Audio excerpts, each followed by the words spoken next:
The Vedic scriptures are some of the oldest written texts in the world, dated back to around 3,500 years ago.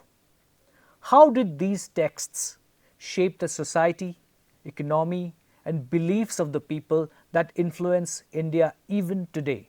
Isn't that interesting?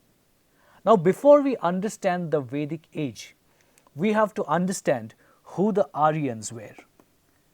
Now, there are several theories about who the Aryans were and where did they come from, such as one theory by the German scholar Max Müller says that they were from the Central Asia and they migrated to the Indian subcontinent. But then, of late we've realized that the Aryans were, in a way, maybe natives of the Indian subcontinent itself. And it was also believed that the Aryans were a race. But today we realize that Aryans were basically the people who spoke an Indo-Aryan language, and that was Sanskrit. So these were the people who spoke Sanskrit were the ones who were Aryans. And let's now go to understand what the Vedic age was. The Vedic age is named after Vedas. Now there were primarily 4 Vedas: Rig Veda, Samved, Yajur Veda, and then we have Atharva Veda. Now the time period, as you can see here, is 1500 BCE to 600 BCE. We'll understand what this BCE is. I hope you remember in mathematics in school you had learned about timelines, number lines basically. Then we'll move to timeline. So number line was 0, 1, 2, 3. Then if you move towards the front part of 0, we had -1, -2, -3. So this was a number line. Now there's a very similar concept when we talk about timeline. Now what a timeline is? Let's first draw this thing like a number line itself, that is this. Let's have a 0 here. Here we have suppose 1, 2, 3. Here we have 1, 2, 3. We are not writing minus, okay, because this is a timeline, not a number line. Now whatever comes after 0, that is CE, that is common era, COMMON, common era, and then whatever comes before this 0, that is before common era. So basically 0 is where common era starts and anything that comes before 0 is before common era. Now what we see here is that this common era thing, that is 1500 BCE to 600 BCE. So that means it was before the common era had started, before 0. Now divided into 2 periods, that is early Vedic and later Vedic periods. Now the early Vedic period, that was when the Rig Veda, the first Veda, was written and compiled, and that is why it is known as the Rig Vedic period also. So this period is from 1500 BCE to around 1000 BCE. And then the later Vedic period, that is from 1000 BCE to around 600 BCE. So we've understood what the timeline is. BCE we've understood the division between what the Vedic age was, that is early and later Vedic age timelines. Okay. Now let's look at a map of the early Vedic period. We'll see what the early Vedic period looked like geographically. If you can see here, now the Rig Vedic tribe here is this orange color in the map. Then there's this pink, that is extent of Rig Vedic culture. Now this area is the northwestern part of India today. That was where the early Vedic period settlers were there, this place. Then if you look at the map, below you can see there's some later migrations written, that is 1000 to 600 BCE. That is the later Vedic period that we saw some time ago. Okay. So this is the map of early Vedic period. Now we will understand what the society was in early Vedic period. Society was tribal society based on kinship and clans. Kinship, clans, basically all the people in that family, they are interrelated of course, so that is kinship, kins, and clans also. So all the people who lived together in that tribe were all interrelated. So that is why those are based on kinship and clans. Now the tribal society, because it was a tribal society, hence they had a tribal chief. Now this tribal chief, he was elected. So you can see how progressive those times were, that the chief was elected and it was not hereditary. The occupation, what was there during the early Vedic society, they were primarily pastoralists. Cattle were the primary form of wealth. Today if you see, what is wealth? What is very valuable here? It's money. But in the early Vedic society, cattle, that was the most important wealth. People were pastoralists. Agriculture was there, but it was not that popular at that time. Therefore, people were pastoralists at that time. And the society was patriarchal in nature. So the families were headed by a male elder. But the interesting part here is, although the society was patriarchal, women had a very good position in the society. Even today, if you see, the societies are patriarchal in nature, but the position of women is not that good, as we know. But during those times, some 3,500 years ago, the women had a very good position in the society, had respect, enjoyed freedom, could participate in religious ceremonies.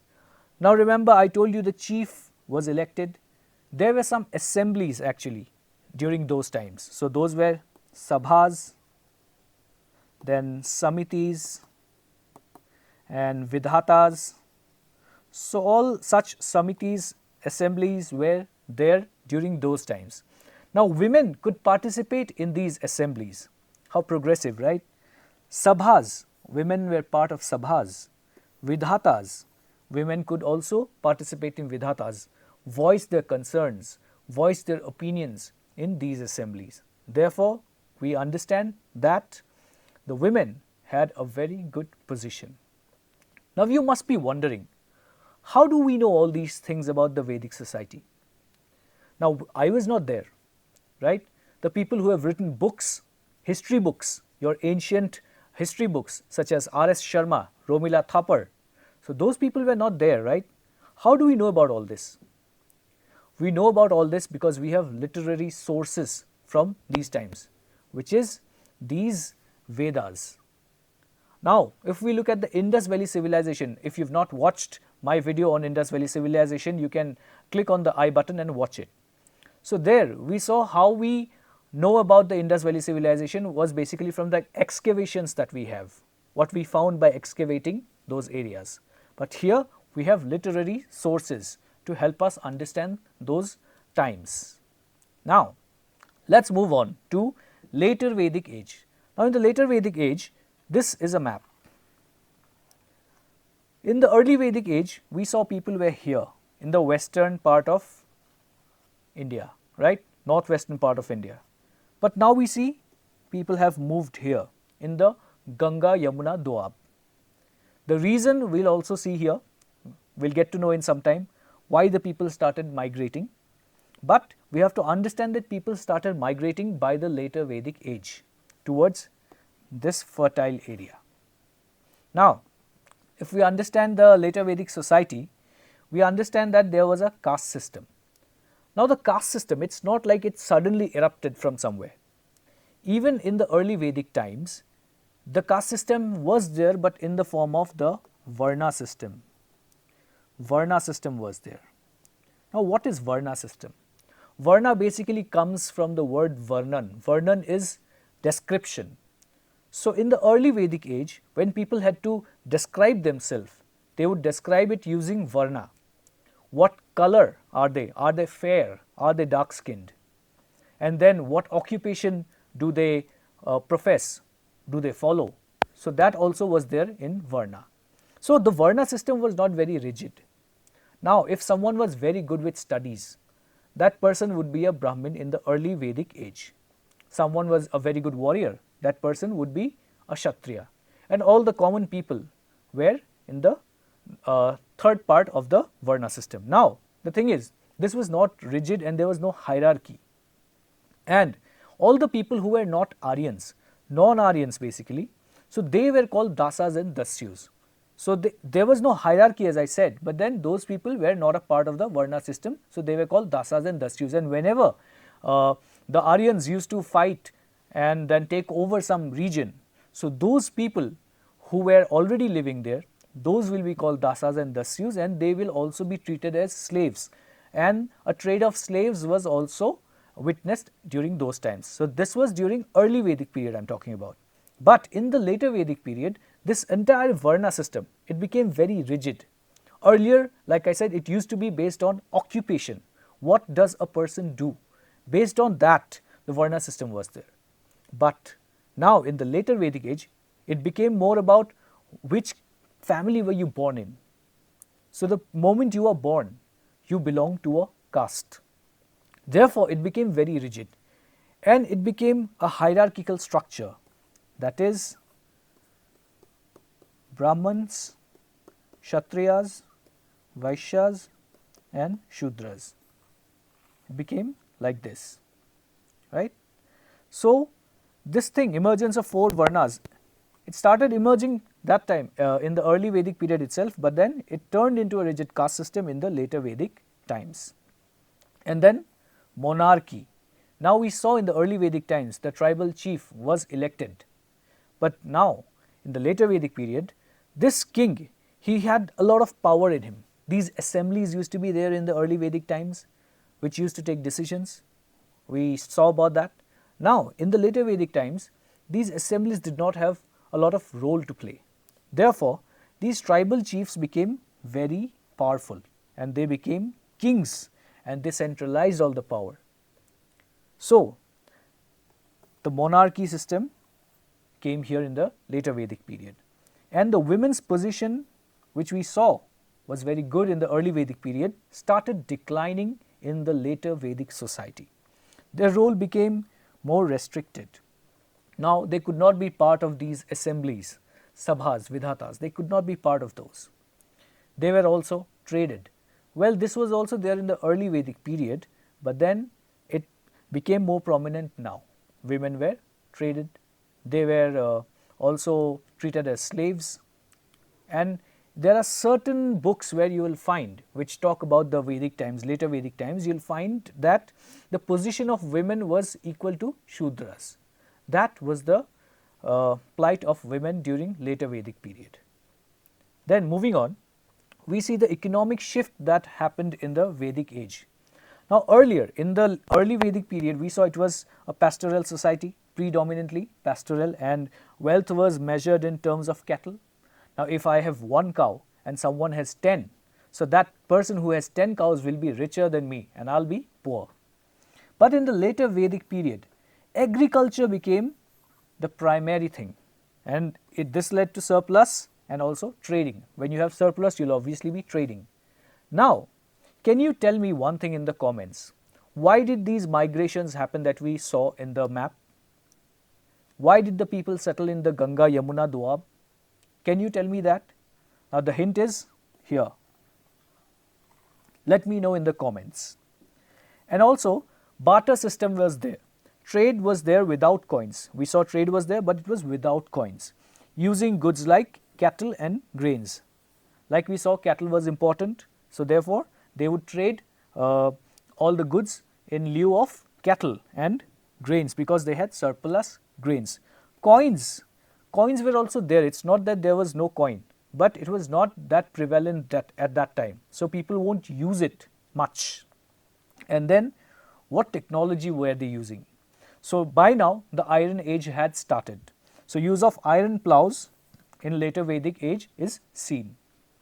Then moving ahead, what was the religion like in the early Vedic age?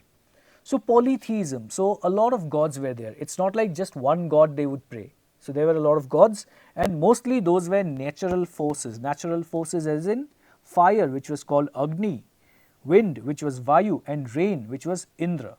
Now Indra was the most important god during these times. He was also known as Purandar. Purandar, basically the destroyer of forts. That's why Indra was the one who was prayed the most, because with the rain and storm that comes, it could break even the best of forts at that time. So therefore, Indra was the most feared and the most worshipped god. And sacrifices, which were yajnas, were also very prominent at that time, because it was central to religious life performed to please the gods. Okay. Now, why were these yajnas done? For yajna, you need a havan, basically you need fire, Agni. And why Agni was very important, God will see this. So, what happens when you chant some mantras and you tell the gods that this is what I want, and then you do swaha to the fire, then you see smoke going up, right? So, what happened during those times, people thought that Agni, the god Agni, was the one who would link your thoughts, your prayers to the gods, to the other gods basically. Therefore, yajna was very important and Agni was an important god during that time. There were no temples or idols, but rituals were performed in open spaces. Again, why open spaces? Like I said, fire, smoke, it goes to God and then gives the message of the common people what they want in their life, right? Then, what happened in the later Vedic religion? Now, priesthood dominates. We saw how the structure of caste became very rigid. The Brahmins took the uppermost position in the hierarchy, therefore they started dominating. The Brahmins gained power by controlling religious practices, because the most learned people during those times were the Brahmins. So therefore they would direct that this is what we should do, this is what we should chant, these are the sacrifices that we have to do, these are the rituals that we have to follow. Therefore, priesthood dominated. Then there were complex rituals. There were increase in sacrifices and rituals. Like I said, the Brahmins started telling that these are the rituals we should do, these are the sacrifices, right? Then there was emergence of Upanishads. Now, what are Upanishads? Let me tell you, I told you there were 4 Vedas. Now, every Ved, so let us say Veda, every Veda, they had another parts also, that was Brahmanas. Then we had Aranyakas and we had Upanishads. So, this was for every Ved. Every Ved had Brahmanas, Aranyakas and Upanishads. So, these Upanishads, they were basically philosophical texts which questioned materialism, focusing on the soul, that is Atman, and universal spirit, Brahman. So, before this, before the Upanishads came out, there were no philosophy, right? So, we had some hymns, how to pray to God and all of that, but the philosophy was missing from there.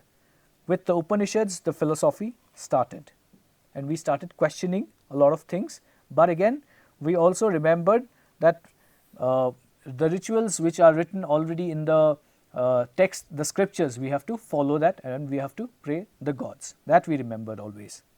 So, this Vedic age has had a lasting influence on the Indian civilization. Like I said earlier, that it has had, how did it shape the society, the economy and the beliefs of people, and also you see those influences even now in India. So, how did it have such a lasting impression? Because the cultural foundation that it laid, the language Sanskrit, it is still spoken, it is still taught in India. The rituals which were written during those times are still followed. Now, the early social structures which were formed still influence India today, such as the Varna system which turned into the caste system. It still influences India today. The Vedic texts, the revered Vedic texts continue to be revered in Hindu traditions even today. People still read the Vedas, right? They still learn from the Vedas. They still apply Vedas in their day-to-day life, right? And also roots of Indian philosophy. Like I said, philosophy emerged from the Upanishads. So, in those Upanishads, there were concepts like karma, dharma, moksha. So, all of these things emerged during this time from there. And India still believes and follows such philosophies, right? And why not? Because those were written by some of the most talented people in the world during those times, right? So, that is what we understand about Vedic age. We understood how the society was, how the economy was, and how it has influenced the Indian society even today. I hope you liked this lecture and give a thumbs up if you enjoyed, And also let me know in the comments how did you like it, and share this lecture with your friends. Thank you so much.